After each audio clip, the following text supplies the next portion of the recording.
Leading off our discussion tonight is Democratic Congressman Krishnamoorthi of Illinois. He is a member of the Oversight and Intelligence Committees. Congressman, nice to see you. Happy Thanksgiving. We'll turn to politics. We'll turn to politics in a moment, but first, what's the latest that members of Congress are learning about the attack on the two National Guard members today?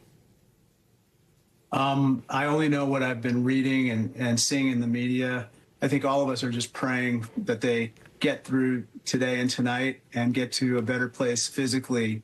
And we're praying for their families, too. This is just a heinous act, and we all stand with our National Guard's people. All right, Congressman, as you well know, there's infighting among House Republicans over this yet-to-be-unveiled Trump health care plan to extend Obamacare subsidies for 2 years. Where do Republicans go from here on this issue?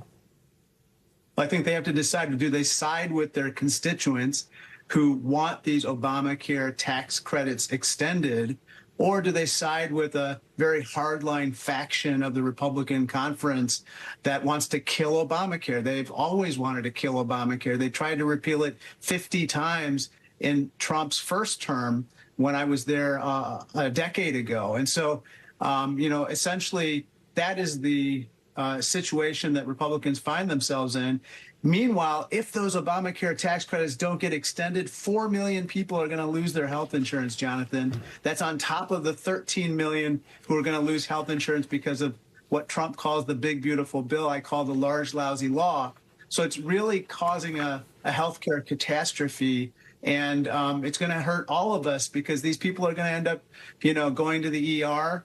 Health systems are already teetering and are spiraling downward.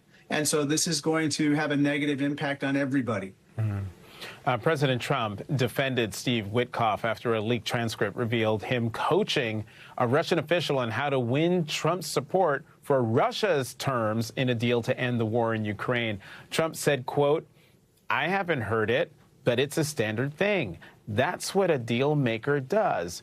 Congressman, is it? What's your reaction? That's not what a deal maker does. Look, I think that the coziness of Witkoff with the Russians explains why 27 out of the 28 point plan that Trump put out as a peace plan for Ukraine looked like Russian talking points. It was not anything that appeared to be objectively the way forward. And I think that Witkoff is so cozy with the Kremlin that sometimes I'm wondering, is he the envoy from the Kremlin to us or the other way around? Chairman James Comer told Politico he has doubts about the Oversight Committee's Epstein investigation, saying, quote, "I fear the report will be like the Warren report. Nobody will ever believe it." Congressman Krishnamoorthi, you're on the Oversight Committee. How do you think people will react?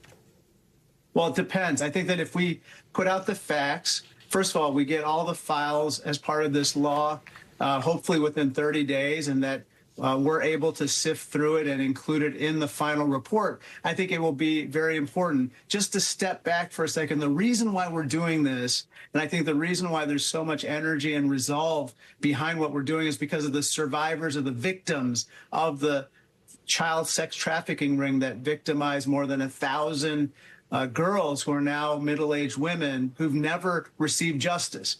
And so that is why we're doing this. And if we put out a report that helps bring about justice for them and prevents this from ever happening again, that's an important contribution that we should all be proud of.